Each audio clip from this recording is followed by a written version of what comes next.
footnote there, for those of you advising scholars or advising students who are going to go to a British university and not through the Rhodes process, you do really need to do everything you can to understand the different degrees and the advantages and disadvantages of each. So what are some of the other things that you can do yourself? Obviously, as I mentioned, you can identify remarkable students who might not otherwise be thinking about this. Some of you are in institutions, you don't have to do that. If anything, your main job is to discourage students who think they'd like to be a Rhodes Scholar, who aren't going to have a realistic opportunity to be a Rhodes Scholar. But you want to identify them. I don't know any tricks to that. Clearly looking at the people. I would start, though, looking at academic rank and not look at, like, who's the captain of the football team or president of the student body. Again, keep in mind that while we're looking for things, and I'll talk about the other criteria, it is primarily an academic career. Encourage other fellowships, and as I said, try to make the process as rewarding as possible and as unintimidating as possible. Other aspects of the application. The letters of recommendation. Here, actually, I think many of you can help. Obviously, you can't write the letters of recommendation for the faculty that they are indicating. But for institutions that don't have a particular history of what we're looking for in letters, I think you can do a lot by telling the faculty members at your institutions that a Rhodes Scholarship application recommendation letter is not, like a letter of recommendation for graduate school or a job. And they really can sometimes do a disservice by writing a sort of cursory short review. Mary got an A in my class and was cheerful, and that's not going to help. And unfortunately, our selectors do expect the letters to talk not only about their academic ability, but when possible, and you can also pick letters not just from academics, but other people. We want that well-rounded picture of the people. And again, many cases, a faculty member at many institutions, they've never written a Rhodes recommendation before. I think you can help there a lot. The essay. Here I have to confess,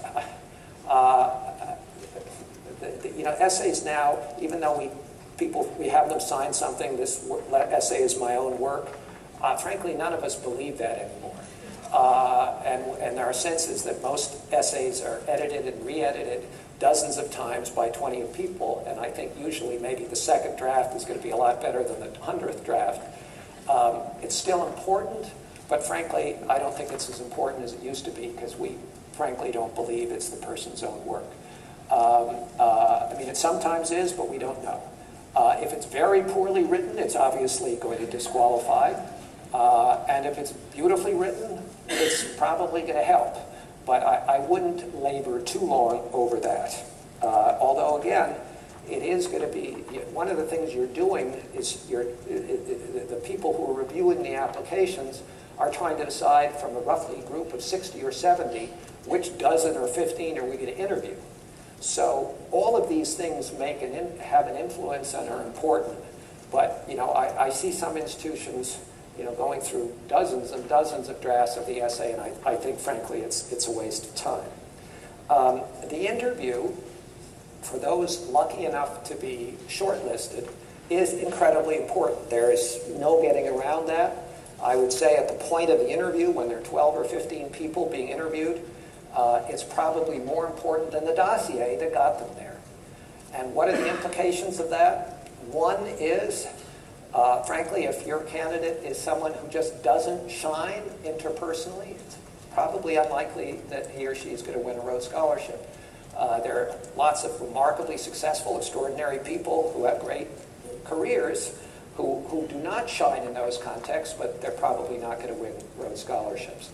Can you teach someone that kind of skill? I don't really think you can, but can you make them more comfortable? Yes.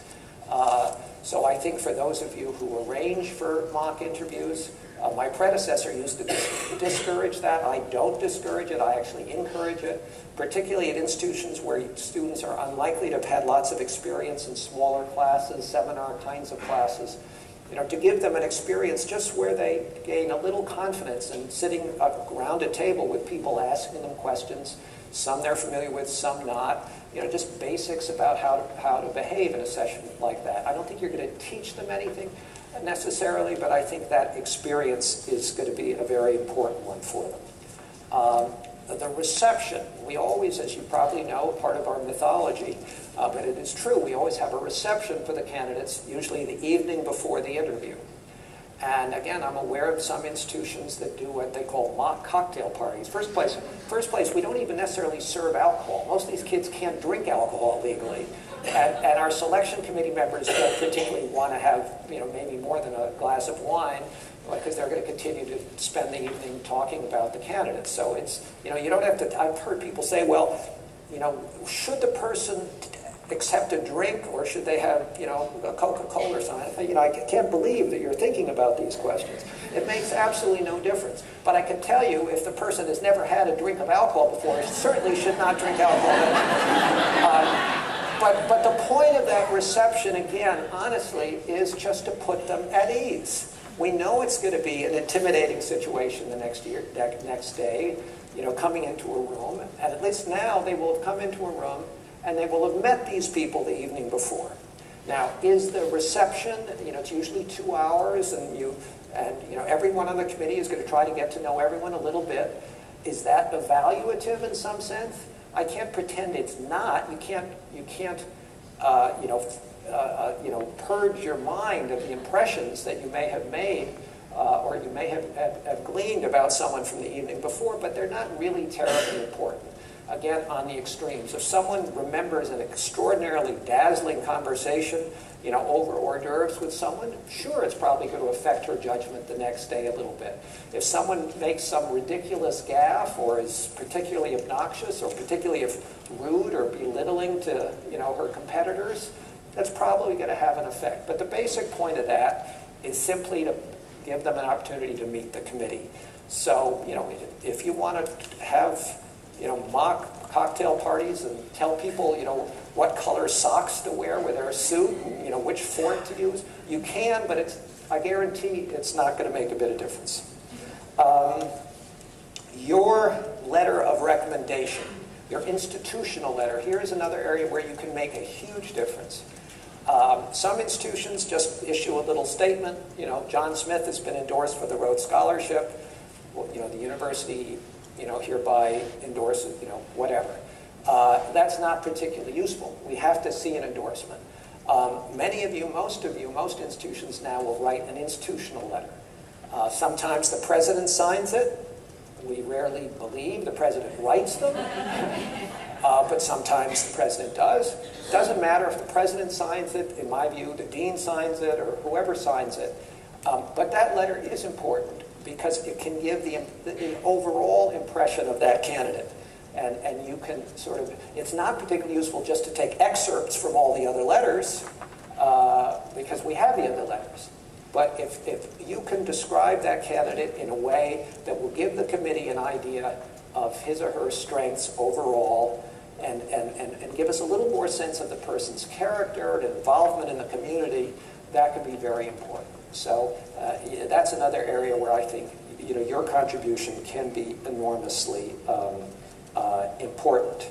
Oh, back just to the interview, and if you do a mock interview, my sense from, just anecdotally, from talking to people about, no, I'm going to run out of time without questions, although I'm almost done, is that the mock interviews often are much tougher, the ones you do, than the ones we do.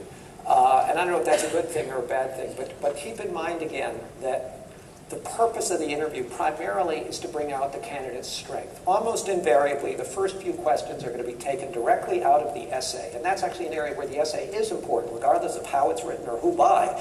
If the person writes about, an essay about Chaucer, the likelihood is there's going to be a first question about Chaucer.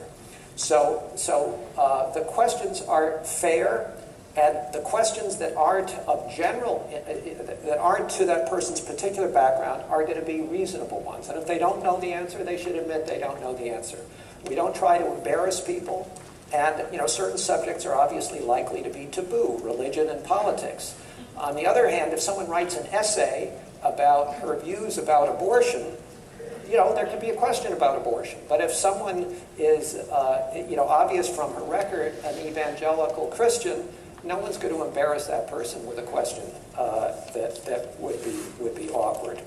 Let me see if there's anything I want to mention before I have a minute for some questions.